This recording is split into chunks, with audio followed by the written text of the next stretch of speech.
राम राम भाई सभी ने। श्रावण माता में आपका फिर से स्वागत है। आज हम पढ़ाएंगे 21वां अध्याय। 21वें अध्याय में पूर्णिमा व्रत।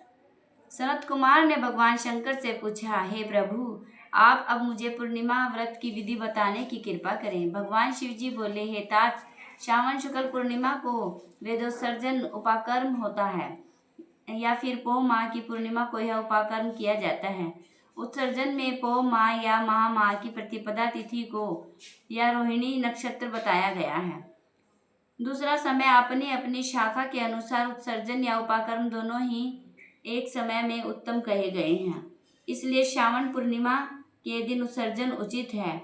यह ब्रह्मच सखार्थी उपाकर्म में श्रावण नक्षत्र उचित है। अतः चतुर्दशी पूर्णिमासी या प्रतिपदा तिथि के दिन जिस दिन श्रावण नक्षत्र हो उसी दिन ऋग्वेदियों का उपाकर्म होता है। यजुर्वेदियों का उपाकर्म पूर्णिमा में तथा सामवेदियों का उपाकर्म हस्त नक्षत्र में होता है।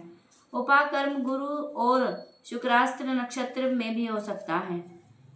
गुरु तथा शुक्रास्त्र नक्षत्र में पहले उपाकर्म का शुभारंभ ना करें, यह शास्त्रों का कथन है। ग्रहण तथा संक्रांति आदि योग या दुष्ट समय आ जाने पर उपाकर्म दूसरे काल में करें। हस्तयुक्त पंचमी भाद्र पक्ष पूर्णिमा के दिन अपने अपने ग्रह सूत्र के अनुसार उत्सर्जन उपाकर्म करें। मल मास में शुद्ध पक्ष में उत्सर्जन उपाकर्म करना चाहिए। यह दोनों उत्सर्जन उपाकर्म नित्य हैं।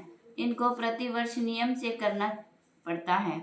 उपाकर्म की समाप्ति पर द्विजातियों के समक्ष उसी सभा में श्रेष्ठ सभा दीप समर्पण करना चाहिए। उसे आचार्य या अन्य ब्राह्मण को दे देना चाहिए। प्रथम सोने या चांदी या तांबे के पात्र में 1 किलो गेहूं रखकर उसके ऊपर आटे का बना दिया बना रखें।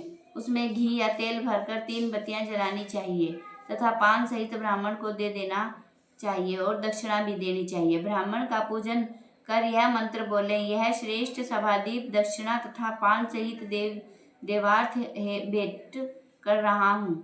हे सभी मनोरथ पूर्ण करने वाले तथा पुत्र पौत्र आदि भविष्य उज्जवल करो, यह यश की वृद्धि हो। इस प्रकार 5 वर्ष तक व्रत का उद्यापन करना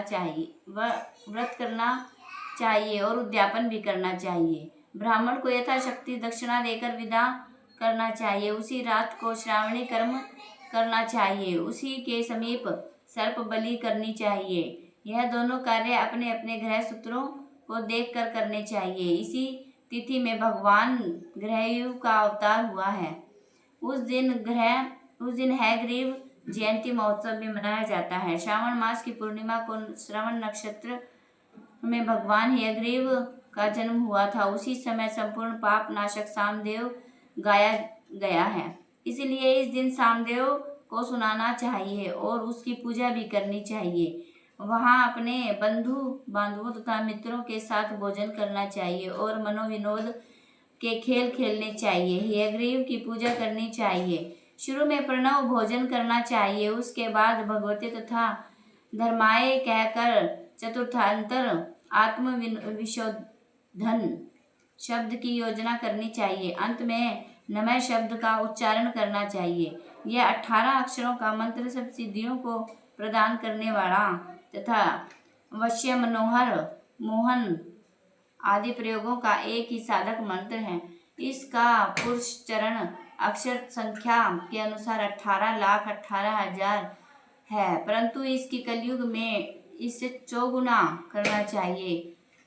इस प्रकार करने से भगवान हैग्रीव प्रसन्न हो जाते हैं और सभी मनोकामना पूर्ण कर देते हैं। इसी दिन रक्षाबंधन का पर्व मनाया जाता है। यह सब रोगों का नाश करने वाला और अशुभों का नाश करने वाला होता है। ये सनत कुमार, इसके विषय में मैं तुम्हें पुराना इतिहास सुनाता हूँ।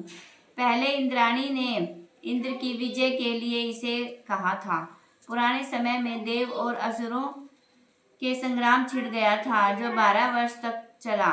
इंद्राणी ने उसी समय इंद्र को थका जानकर कहा, हे देव, आज चतुर्दशी है। कल सुबह मैं रक्षाबंधन करूंगी, जिसके करने से आप अजय हो जाएंगे। इतना कहकर इंद्राणी ने पूर्णिमा के दिन मंगल आदि कर हर्ष देने वाली रक्षा को इंद्र के दाहिने हाथ पर बांध दिया। इंद्र ने रक्षा बंधवाकर ब्राह्मणों के साथ स्वास्ति वाचन किया। इसके बाद असुर सेना पर आक्रमण कर दिया। देखते ही देखते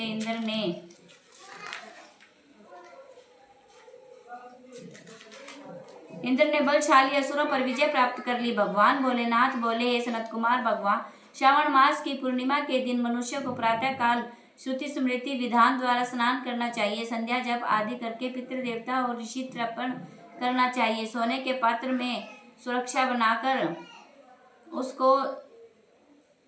उसकी स्वर्ण के सूत्रों से बांधकर मोती आदि से विभूषित कर स्वच्छ रेशम के बने विचित्र ग्रंथि युक्त पंच गुच्छ से सुशोभित सरसों चावलों के अंदर रखकर आकर्षक बनाना चाहिए।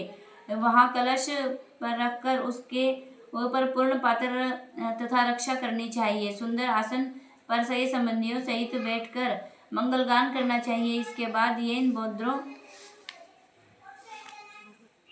बंधो बलि राजा को दानवेंद्र महाबलय तेन तवा बंदामी रक्ष माचल है मंत्र का उच्चारण करना चाहिए।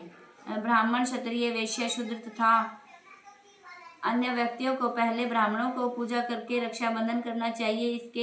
इस प्रकार जो रक्षाबंधन करता है वह सब दोषों से छूट जाता है। परंतु रक्षाबंधन का कार्य भद्रा पक्ष नक्षत्र आदि में कभी भी नहीं करना चाहिए। भद्रा नक्षत्र को इसको करने से विपरीत फल प्राप्त होता है।